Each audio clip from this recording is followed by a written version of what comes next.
whether it's us or someone else, a big need to bring video to those experiences and to do it really, really well in a way that's great for the viewer and the buyer, but also great for those that are creating the content and managing it. The water's fine, homie, jump into the deep end. Sow it, you will reap it. We talking how to start it, how to grow it, how to keep it. Take a deep breath. You are now rocking with Founder Secrets. Nick, welcome to Founder Secrets. Great to be here. I got to say, you might have the best setup of anyone we've ever had on. It's just an iPhone. These things are great. So Nick, I know you started the business 9 years ago, Switcher Studio, going through a bit of a transformation recently. Can you kind of walk us through what Switcher has been or what it's known for in the market, and how the product's kind of evolved and how the business evolved over time? Yeah, so Switcher is or has been a video creativity platform. It's a way of making better video more often, edit while you shoot, live stream and multicam on social. And we launched that in 2014, went 2 years bootstrapped and self-funded. Since then, we've gone through a larger transformation to expand the offering to include things like putting video on your website, managing your content, organizing it into playlists, and monetizing that video where your viewers can interact and transact in the same place where you own the customer, you own the data, you own the transaction. And so that's really been the bigger shift that we've been working toward, is to go from where we found a lot of success in this like widget or tool for making great live video on social. We were a launch partner for Facebook Live in 2016 to why did we start doing this in the first place? And it was with the intent to help businesses make better video more often. And so really going back to our roots and why we started doing this in the first place. So what caused the transformation? Was there something in the market? Were customers saying things to you, or what caused the change? Yeah. So but before we started Switcher, Dan Petrick, one of our co-founders, and myself had an agency. We were helping businesses that wanted to do online video. Where do you host it? How do you put it on your website? Where does it come from? And solving for that, like where does it come from? We brought in another partner from Switzerland. I was a CTO and co-founder that had this really cool app where you could see video from 4 other iPhones and iPads, and they all started recording at the same time. And looking at the problems we were trying to solve, we were able to test those solutions working together and iterate on it to find some good success. And with that, we saw a really strong response from customers where content and community were built in. And so think of things like podcasting, news, sports, worship is a great example. It was a bit different than what we went out thinking we were solving. We brought this to market and it attracted something a bit different. And like any startup, you want to listen to your customers, you want to build for them. And we were able to really expand what we were offering to meet those needs for that type of content. I think what we found as we've grown the business, we were incredibly successful in the first few months of COVID. We were just already had a somewhat mature product and market. We were well known, had an established brand, and we were able to really help communities stay connected through video with our offering. But I think too, what we found in trying to grow our business is that live video tends to be very event driven. And with that, there's not the same type of predictability that you need to build a really big, sustainable business. And so while it's gotten us to where we are today, it's an important part of who we are, and a place that we'll continue to invest in. It's really just a part of what we're doing. And so this is where we're really looking to expand the overall offering to, if you're making live video anyways, or any video for that matter, there's so many things that happen before you even get started. And there's things that happen after you stop recording, or after you stop streaming. And I think there's a lot of different solutions out there. We're not going to replace all of those, but there's so much change cost and they're not connected in any way. And there's not really a workflow to get through that whole process from start to finish. And that said, that's just making the video. That's not getting it to your audiences. That's not putting it on your website. It's not getting ROI or monetizing it. We got a lot of problems to solve for. But I think we're taking a holistic approach on how do all of these come together and how do we really have a unified workflow that solves for these challenges when it comes to how you create video and how you make money doing video. So, I mean, one of the things we're really excited about, we just launched subscriptions for the Switcher Player. So if you're using our offering to host video on your website, you can still get it on social, but you host on your website, create playlists. You can charge for passes or do like pay-per-view. But as of the last 30, 45 days, you can also create your own membership or subscription service. And so you can have your own recurring fees for the content you create. Whether that's a workshop or class you've already recorded, or something where you're doing webinars or new content week over week. And we really think that this is going to be a strong fit for SMBs and creators that are looking to really connect with their audience and build that community, but do it in a way that's sustainable and that benefits everyone involved. So you were a partner for Facebook Live, you said?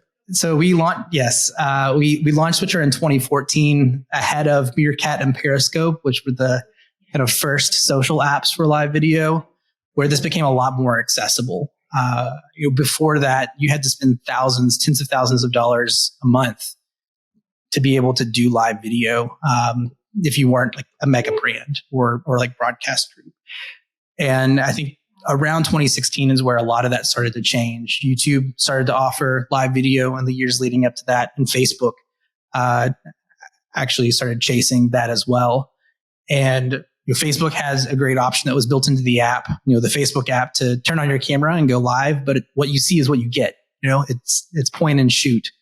And we had a solution where you can be on camera or you can show the world, but you can also put your logo on screen. You can switch from that camera to a photo or a pre-recorded video. You can even bring another angle or perspective just by opening another iPhone or iPad. So we had a really differentiated solution where their terms of service were very clear. It's like no apps, for integrating with Facebook Live. If you're making it from your phone, use our stuff. A lot of those integrations were more enterprise or for like news and media to be able to get content on the platform. But we were doing something a bit different. And we were able to get in touch with that team very early ahead of the launch of Facebook Live and be there from day one. So that was actually timely and weird how this has worked out. We got an intro to Fiji Somo, who was leading product Facebook at the time, and she's CEO for Instacart, who just went public this week. So did you send her a congrats? It's in her inbox, so we'll see if she replies. I'm sure she's got a lot going on. So did you get? I mean, for that, I know it was 7 years ago, 8 years ago. Was it an introduction into the Facebook team? Did you like cold email them? I mean, how did you get? It's such a big partnership. How did you initially get in there? Robert Scoble had recently done an event in Louisville, and he was very involved in covering a lot of startup and tech news at the time. Had actually spent some time with him in San Francisco as well years later. And he was really interested in what we were building. Video was a big part of his brand and how he was getting stories out and connecting with audiences. And he actually used the product for a time. He made that introduction directly to Fiji Somo and got us to the right people from there. So qualified intro and relationships go a long way. But even those take time. That was years in the making to be able to have that relationship where they, felt like they could refer or recommend us. So if anything, I think that's something I've learned through this whole journey is relationships matter. Not just with your team and your partners, but other people in the space, and that they take time. And one way to really do that and do that well is to paint where you're going, to have a vision. And to do the things that you said you're going to do. And as you start to lay those breadcrumbs and do it again and again, you get a lot more credibility along the way. And turns out people are willing to help you out as well. And so it sounds like the customer that you initially had was maybe these creators that would just pop a camera in front of them. Is that right? And kind of live stream. Would that be fair to say? Yeah, that's been the primary use case and still rings true today. To some extent, that's how we're funding a lot of what we do at Switcher is what we built through those experiences. But now we're going beyond just live streaming or like how video gets made to how do you share that? How do you monetize that? How do you build community around that? And if you go to switcherstudio.com, for $99 a month, you can get our all-in-one platform that includes all of those things. If you've ever put a YouTube video on your website, one thing you might experience is that YouTube's going to play ads on those videos. They're also going to recommend content for your competitors or for other content out there as well. Oh, it's terrible. I hate when they do that. Yeah. They just start recommending crazy videos based on that person because they have the cookies. It's so frustrating. I guess that's what people I heard use Vim. Yeah. And that experience is different for every viewer. And so I think one thing that's challenging there is that because this video is on your website, the viewer associates that with you and your brand. It's terrible. But really the recommendations are powered by their own tastes and their own experiences.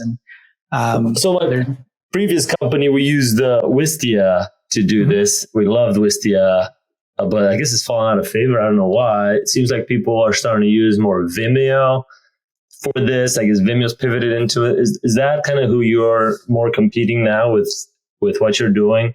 To some extent, I think those are good parallels for where we're heading. Wistia has a great product. Vimeo has been in the space for a long time. They've gone through a lot of changes themselves, where it was mostly for like independent artists and like people making film to helping other businesses make their own OTT apps. Like you want to be your own Netflix. It took them a while to kind of find their way as far as what they're doing today. But when you look at the end result and what you can accomplish with those platforms, to have all your content in one place, to put it on your website, to have people be able to watch that and you to see how that performs. We've built a lot of that into the Switcher experience. And I think where we're taking a bit of a different approach is really thinking about this category creation around video commerce. And so with our offering, we were really front and center in how we could allow you to add affiliate links to the videos that you make, how you could show a QR code so someone could donate via PayPal or Venmo. And then also building out a full suite of monetization tools where you could link your Shopify account, feature those products in your video. People can add them to a cart and check out without ever leaving that video on your website. Or where someone could watch free content and then have other videos that they have to pay to watch, or see an upcoming event where they need to buy a ticket. And now with the launch of subscriptions, being able to have that recurring component as well. So you don't have to put everything behind a paywall, but we've made that really easy to have some flexibility and control around how you might do that. If that's where you're entering or if that's something you want to grow into. And all this happens within the video. So you're literally, I have a hard time, like literally within that video frame is where you're doing all of this. You're turning that into the ability to shop and add to a cart. Exactly. Yeah. So, I mean, imagine a website that has a video placeholder. It's really a window to anything that you want to power through the Switcher experience. So that could be a video that you assign today. But maybe you want to replace that video with something else later. I think this is another way we're really differentiated, is that you don't have to go back to your agency or your web developer. You don't have to change that embed code. Once you put that placeholder in place, you've got the flexibility and control to change what appears inside of that block. But we also want to be able to have this be a really interactive and kind of lean in experience. And it's hard to do all of that in a tiny little window on a website. And so while that's the entry point and that's what people are used to expecting when they interact with video on your website, we actually want to get you out of that experience as quickly as possible into a full screen immersive experience. And with that, you can watch videos, you can see playlists. In the future, you'll be able to engage in comments or polls. We can really control that entire screen in the same way that you would, having a Google Meet or Zoom call. But it lives inside of the website, and all of these experiences happen inside of that video that are a part of your website. It's almost like you're competing with some of the online course companies as well, in that you're offering all these features. Would that be fair to say? Maybe talk a little more about how do you think of your next customer? You went from creators. Are these now small businesses, or is it creators that are growing and they're doing online courses and want to grow more? Or is it established businesses that you're trying to bring in? Yeah, talk about how hard is it to make that transition? It's a bit of all of the above. I mean, while we have people that have used our creativity tools in the app to make live video and to do content on social, we still expect to see some of that go forward. I think there's a spectrum of someone that already has video that needs one place to manage all of that and wants to put it on their website.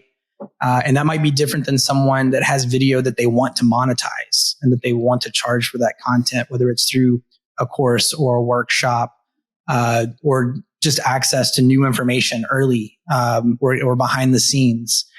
And so I think about it less in terms of segment, but like, where are you in your journey? Are you just wanting to get video on your .com? Are you wanting to be able to organize that and have collections and playlists? Are you wanting to monetize that and really get an ROI? Is it something that's supplemental, or is it really how you're powering your entire business? Is that how you make a living? I think we've built something that's really flexible, where no matter where you are in your journey, you can enter and grow. I think as you get a little more sophisticated, there's probably more that we're missing and things that we'll build toward. But we didn't really want to put Switcher in a box. We've built something that I think can be applied in a lot of different ways. It has a lot of different use cases. I mean, we look at how people are interacting on every major platform. I mean, TikTok is video first. Instagram at this point is video first. YouTube has moved towards shorts. But websites are where businesses are building their contact lists. It's where people are buying products, and they're video barren. It just doesn't exist at all. And so I think there's, whether it's us or someone else, a big need to bring video to those experiences and to do it really, really well in a way that's great for the viewer and the buyer, but also great for those that are creating the content and managing it. And so we're probably entering an even more crowded space where there's a lot of options for folks. But I think we've found a gap in the market where, when we think about things like video commerce, there's a lot of solutions for paywalls and like how you can gate something, but most of them don't have the video element. You still have to have Vimeo, or people are using unlisted YouTube links. And so it's easy to share those out, or to bypass that paywall. ChatGPT actually had to walk back one of their releases because gated content was showing up in results, without going through that paywall experience. And then the other end of the spectrum, you've got these solutions that are really all in one, where they've got video and the monetization piece, but they're saying, yeah, and your CRM needs to be with us, and your website needs to be with us, and you need to do it all over here. And there's a lot of power in that. Like Kajabi is a great example. They really have brought a lot of those different solutions together into one offering. But guess what? They're using Wistia behind the scenes. So I think where our value prop is really strong is that you can use your existing tech stack. You don't have to change it. If you're already on Shopify or HubSpot or Webflow, you can drop Switcher in to power your video and to power these monetization experiences, to build community.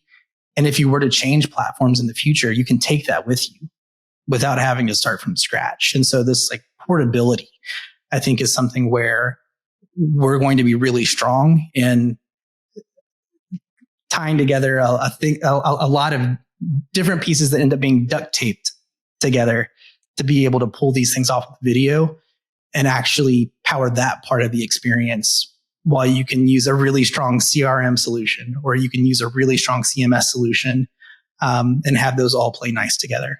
So you're in your 10th year, right? 9.5 years in. And you have a lot of, like, you can tell you just have so much passion for this space. And I'm curious, how do you keep the passion, because a lot you hear about the 7-year itch and people wanting to move on after a certain number of years. How do you keep this going now? And then how did you do it at the beginning when you had no customers and at the very, very beginning? Yeah. It's tough. I don't know. You have to really want it. And you have to want more always. Like, you've always got to be hungry. I think the thing that has really allowed me to keep going is that we've been able to see people touch our product and the way they light up, the way that it can change their life, and the ripple effect of not only are we allowing people to create content or empower them with these tools, but now they've got an audience that expects to see that stuff. Like when they don't show up, they're like, where are you at? It feels really good. And there's something really special there. And I think being able to bring that experience to more people is really where we're heading. And so while we've done some cool stuff that's got us to where we are now, I think there's a lot more work to do. The other thing I'd put out there is, it's not always easy. You've got to have some grit, and there's some, you're going to take some punches, but having a really strong team and people that also believe in that vision and can challenge your ideas, and help you get to the best thinking, it's going to help you make better decisions and get to better outcomes. And so I think your team is such a big part of this, and the type of talent we've been able to attract, the type of things that we've been able to accomplish together are really, really exciting. How do you get talent? You're based in Louisville. How do you get talent in Louisville? Or is the team there, or is it remote, or how do you? We've always been a my CTO and one of our co-founders was in Switzerland, and like we've had an office there and been able to build a team there. We were really kind of Louisville first for some of our hiring very early on. But with the last 2 or 3 years, we were all forced to work from home. And I think we were fortunate that we already operated in that way to some extent, where we were able to make that jump. We've really embraced it. And I think we are a remote first company. We happen to be in Louisville. We've got a really cool office here in Butchertown, just on the edge of Nulu. Would love to show it off more. But at this point, nearly half of our team is somewhere else. And I look at our executive team and they're in other markets. They're in New York or Austin, or Nashville. We've had folks in San Francisco. I think we're in over a dozen states right now, when we look across the team. So I still think there's so much value in bringing people together and what you can accomplish, like being in the same room. I love Louisville. I keep coming back. I live here. Like we're growing a family. My wife and I have twins, 2 girls. They just turned 3. Next week, we have got people on the team coming in from Switzerland and Africa and Argentina and Boston and New York. We're going to have part of our tech team here on site. So being able to have a place where we can bring people together, I think is really special. Given Switcher and who we are and what we do, like having a space where we can create or bring people in for videos or podcasts, I think is really great. And I'm getting out of the house more and more. It's just a good change of pace. So I think for me, I'd very much love to continue to have a hub in Louisville. I think we've got a bit of a like Switcher West going on. There's enough folks in Austin that that could be on the horizon. But really, we want to get great talent, and to do that, you need to be able to look outside of your own nexus.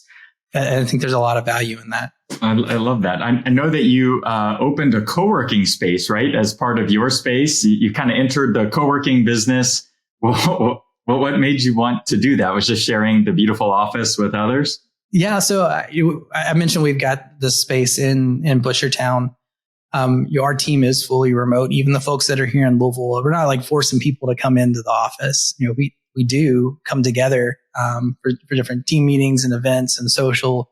We use it for meeting spaces and productions. I just had a VP of marketing for Lexmark at our office today. It's great to be able to bring in partners and customers in that way. It's missing some of that energy, and I think we can give back by opening this up to the community and people outside of our team. There's other startups that are early on. Here's a great place where you can come and be together and utilize the facility. I think it's also good for our team, is like just having the opportunity to talk to other engineers or people at other companies and share ideas is really valuable. We're also looking at a nonprofit discount. And so we look at, Give for Good just happened here in Louisville. They raised nearly $10 million. They used Switcher to make over 10 hours of video for that. all vertical on Facebook and their website. There's over 500 nonprofits in Louisville, and a lot of them don't have a space. They're meeting up at coffee shops. They have just putting a lot of time into the work that they do, and they have a second job. I'd love to give back. And so that's one way that we're looking to utilize the space and to bring people together and share those ideas. We're still accepting applications. So if anyone's interested, check out our LinkedIn, Switcher Studio, or look me up, Nick Mattingly. We've got some posts there. Come on over. So I know that there are some videos going around, what are they called? They're called like tips in the videos where the person takes an action for 10 cents. Like they make like a funny face or they do something. And I don't think they're in the US. Is that kind of a direction, as you see more video in social media, how do you feel about some of the goofy things that people are doing, for money, on video and whatnot? There's no shortage of ideas or things that are happening in the video space. And we really do like to observe what's happening in market. Snapchat's a great example of how much fun they've had with filters and effects. And you've seen Facebook and others kind of copy a lot of that. We stayed out of that world because we felt like we were trying to solve for something that was a bit more professional in nature. That was for your business or your organization. And that you probably didn't want to have cat ears in the middle of your sermon. That said, I think too, like going on camera, especially looking at things like Zoom fatigue, like having to put on makeup, like feeling like you can't turn on the camera, those things can be blockers. And so I think you're seeing more and more quality of life enhancements that are being built in these experiences. Like I've got a blur in my background. I actually have a beautiful background. I probably shouldn't blur it so you all can see it. But being able to blur what's behind you and really have the focus on the subject or the host, that's starting to become a bit more magic and kind of built in. Being able to replace your background, being able to do a filter where you can glow up a bit, things that are happening around how you edit afterwards, where you could remove your ers and your ums and your filler words, or where you can search text to be able to pull out a clip or a highlight. I think there's little things like this that we're going to start seeing across more and more tools that just become expected. And I think we'll have a bit of a tug to be able to make sure that we can include some of those in the experiences that we offer. But I think too, when I look at the platforms we're building on and the partners that we have, like Apple as an example, or Cloudflare behind the scenes, they're also investing in these areas, and we win some of the things that they progress where we can build that into our products, for free. So as an example, some of the newer iPads have a feature called Center Stage that's face tracking or like object following. You can turn that on your iPhone or iPad, and you're going to have that experience in the Switcher app for that device. We look at some of the things that NVIDIA is doing around audio, and it's becoming more and more the norm. So I don't know that we necessarily have to innovate on the tech in all of these little ways everywhere, but we need to pay attention, and we need to make sure that they're built in where you don't have to think about it, or they're easy to get to. That might be a bit different than the example you gave that I think is maybe more about audience interaction. And I think this is where it depends on the video format. If you're watching a 60-second video, the way people are going to comment on that or share or like repost might be different than if it's a Zoom call where everyone can see and hear one another, or different than something that's more like interview panel style like we're doing today. There's different expectations depending on the type of video. And so that's the other thing we're trying to be mindful of, is we can't build everything that's out there, but what are the formats that matter most? What are the ones that we need to integrate with a partner, or the ones that we need to build? And how do we start to think more and more about that viewer experience? Because this is something that goes beyond just talking to a screen or the abyss or like one way. Like audiences are really influencing content in a way that is very new. We've been saying it for a few years now, but in the grand scheme of things, this is very new to see the type of user-generated content or reactions that are happening like in the moment when videos are being made, or even think about how TikTok went viral in the first place around trends. Like the idea that somebody would do a dance video and now everyone on the planet is doing the same moves to the same song with their own version to their own audience. It's just a very different thing. I saw a stat the other day that was the number of hours of video made in CapCut, which is an app that ByteDance made, the parent company for TikTok. And it's some astronomical number. It's like they used an analogy of like comparing it to the history of humankind. It's like in 1 year alone, there was more video made on CapCut on phones by people that are watching other people's videos, not just like creators and businesses that would have spanned thousands of years of human history. So it's wild times. There's more content than ever. And I think video is just an incredible way to share stories, and to bring people together and to build relationships. And I think, where do you store all this video? Doesn't it cost you a lot of money? I mean, sure, TikTok's got like, I don't know, infinite funding from China, and I guess YouTube's got Google. But where do you store all your videos? On Google? So initially, we've been pretty hands off in that regard. It's if you're streaming to a social channel, it goes direct to that social channel, and they'll have a replay on that platform. Or if you're creating from your phone, there'll be a recording that's on your device automatically. You don't have to think about it. If there's a problem with the stream, you still got it on your device. As we've moved into more of this video commerce world, like video hosting is a part of what we're offering, and being able to organize and manage your content, create playlists. That's a part of what we're offering. And we were one of the first partners for some of the new work that Cloudflare is doing in that space. And they don't offer an off-the-shelf solution. There's a lot we've built on top of it to do what we do. But I don't hold me to this, but we're probably one of their biggest customers. Over last year, there were over 2 million videos made with Switcher. Not all of those are sitting online, but more and more go forward. I think we'll see a lot more of that. As someone like really in the video space, I'm curious what you think. You talked about kind of the today of video. I'm curious to what you think about, the new Apple headset coming out next year. It seems like we're going to have an evolution. There's a lot of talk about telepresence, but telepresence has been talked about for the last 20 years. So I'm curious if you think any of this is like real and really will have an impact on how we interface, or is it all hype? I had a media studies class in college, and it was a bit of like, you always hear this doomsday of like, there's this new thing coming, and, radio killed newspaper, and TV killed radio, and internet killed, all of those things still exist. Given they're in different forms and the business models have changed, I think people are going to be looking at screens and using phones the way we do today for a while. That's not to say that there's a lot of disruption around the corner. And when we look at things like mixed reality or using headsets, that's something that we might need to solve for.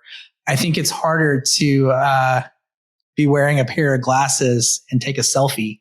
I'm not sure how you would do that. I think people are a little too vain to give that up. So I'm hopeful that we'll continue to see phones as great cameras that people have on them all the time to be able to get those different angles and perspectives. And that's something we're really embracing. Every 6 months, there's a new, better camera out there that we didn't have to build, but we can tap into and do some really cool things in software. That said, we also have really opened up our platform over the past year, where through partnership, you can now take a professional camera, 4K HDMI camera, and make it wireless and have it work in the Switcher ecosystem. So that was something we were really excited to announce earlier this year. And granted, it's not for everybody, the people that want that. It's really allowing them to do some new things that just weren't really possible, where we've been kind of iPhone first and a lot of what we've done up until now. So that's awesome. As we wrap, what advice do you have for entrepreneurs looking to get started? The best funding is customer dollars. Talk to your customers, or the customers that you want to have. You will always be learning. We've been doing this for nearly a decade, and we've only raised a few $1 million, and we've still got some good runway and some big plans and a lot more we want to do. And that's happened because we built a product that people love, and we're talking to the new customer that we want to have and using that to help inform where we go. And so I would say get out there and talk to people. Don't build in a bubble. Be okay to let ideas die. They're just ideas. But yeah, get customers, and it makes raising money way easier, and you might not even have to do it. Where can people find you? I'm on LinkedIn. It's Nick Mattingly, social video expert, and switcherstudio.com. You can learn all about our video commerce platform and how to bring great video experiences to your website. Nick, appreciate you coming on. Thanks for coming. Thanks, all. Thank you for rocking with the homies. Taylor, Trusty, and Flavio. Seize the day, own it. Until next time, hold it down, hold it down.